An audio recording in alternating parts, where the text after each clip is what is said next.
में मॉडल है मेडिकल का, दुनिया में मॉडल है रोजगार का। सच्चाई और ईमानदारी के साथ कांग्रेस और बीजेपी से ऊपर उठकर काम के आधार पर वोट करना चाहिए। जिसको आप पकड़ सकते हैं, जिसके साथ खड़े होकर आप अपनी आवाज को बुलंद कर सकते हैं, आप जिसको जानते हैं, पहचानते हैं, जिसका घर जानते हैं, जिसको फोन करने से उसका फोन उठता हो, ऐसे लोगों को मत चुनिए जो ये कहते हैं हमारे निशान को वोट दो, हमारे नेता को देखो। हम ये कह रहे हैं, मैं खुद ये कह रहा हूं कि प्रताप सिंह खाचरियावास को देखो, प्रताप सिंह खाचरियावास के काम को देखो और फिर वोट करो। मेरे वोट की जिम्मेदारी मेरी है, मैं मरकर भी मेरे वोट के धर्म को निभाऊंगा, क्योंकि मैं कछावा वंश का क्षत्रिय भगवान राम का वंशज हूँ कि रघुकुल रीत सदा चली आई, प्राण जाए पर वचन न जाई। वचन मेरी ताकत है, वचन मेरा विश्वास है, वचन मेरा संकल्प है और वचन के दम पर मैं कांग्रेस की सरकार से भी लड़ूंगा, बीजेपी की सरकार से भी लड़ूंगा, लेकिन वोटर के सम्मान को निभाऊंगा। जब जयपुर के दो टुकड़े हो रहे थे, जयपुर उत्तर दक्षिण हो रहा था, तब प्रताप सिंह खाचरियावास ने कहा था कांग्रेस की सरकार का ये फैसला मुझे मंजूर नहीं है। मैं कांग्रेस का प्रवक्ता होते हुए खुलकर बोला, बीजेपी नहीं बोल पाई।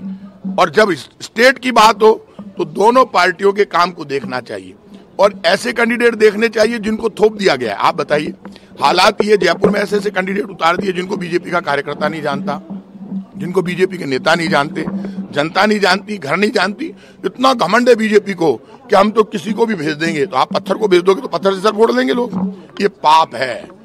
विकास के नाम पर वोट जा रहा है और विकास के नाम पर लोग पंजे का बटन दबाएंगे और जब विकास जीतेगा तो सुदर्शन चक्र वाला आशीर्वाद देगा। सबसे कहूंगा, पाप और पुण्य में यदि हाथ के निशान का बटन दबाओगे तो पुण्य मिलेगा। मैं कह रहा हूं, मैं कोई संत नहीं हूं, मैं किसी संत से कम नहीं हूं। लोगों को बचाया, लड़ता हूं, लोगों के लिए मरता हूं।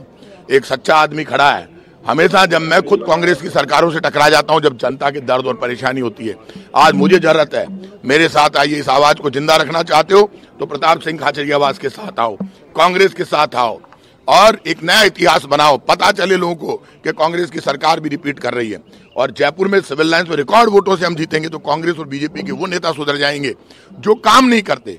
काम के आधार पर वोट पड़ेगा तो प्रताप सिंह खाचरियावास 50,000 वोटों से जीतेगा और सच्चाई और काम के आधार पर वोट पड़ना चाहिए। मुझे पक्की उम्मीद है, जिसका फोन 24 घंटे खुला रहता हो, जो कोरोना में अपनी जान लड़ा देता हो, जिसके दरवाजे 24 घंटे खुले रहते हो, मुख्यमंत्री खुद अशोक गहलोत कहते हैं, सब जानते हैं।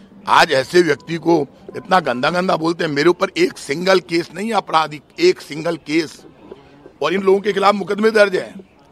मैं, माँ, बहन, बेटी मुझे प्यार करती है और कांग्रेस का काम बोल रहा है पूरे राजस्थान में। हमने जो 7 गारंटी दी है उसमें एक बड़ी गारंटी है 10,000 रुपए साल के हर महिला को देगी कांग्रेस की सरकार बनते ही। क्या बात करते हो। आज लोगों की आंख में चमक है। 100 यूनिट तक बिजली फ्री हो गई, ओपीएस लागू हो गया, कर्मचारियों ने भाग भाग के वोट डाले हैं। हम ये सब कर रहे हैं, केंद्र की सरकार क्यों नहीं कर सकती। पेट्रोल डीजल की महंगाई के लिए केंद्र की सरकार जिम्मेदार है, हम जिम्मेदार नहीं। हमारा राजस्थान का टैक्स वसुंधरा जी की सरकार के समय 2014 में जितना था उससे 25 पैसे कम है। झूठ मत बोलो, प्रधानमंत्री जी ने गलत बयान दे दिया कि राजस्थान की सरकार टैक्स कहां से कम करेगी। हमारा टैक्स तो 2014 से कम है, आपकी बीजेपी की सरकार से कम है जो वसुंधरा जी के मुख्यमंत्री रहते हुए था। टैक्स आपने बढ़ाया 50 से 60 रुपए केंद्र सरकार ने। इसलिए प्रधानमंत्री जी सिलेंडर सस्ता करो, पेट्रोल डीजल सस्ता करो आपसे, और कम से कम अब मेरी आपसे विनती है, कल नगर निगम के चुनाव में केंद्र के पूरे बीजेपी के नेता आ सकते हैं। ये लोकल चुनाव है, कहां लेकर जा रहे हो। मैं फिर कह रहा हूं, यदि जिंदा देखना चाहते हो, वर्कर जीते, सच्चाई जीते, तो मेरे साथ आओ। और मैं तो कह रहा हूं कांग्रेस बीजेपी से ऊपर उठकर जो जो कैंडिडेट डिजर्व करते हैं उनको भी दो, लेकिन कांग्रेस के काम को देखो और ये देख लो, कांग्रेस जीतेगी तो सच्चाई और ईमानदारी और वर्किंग जीतेगी, पब्लिक वेलफेयर और डेवलपमेंट जीतेगा।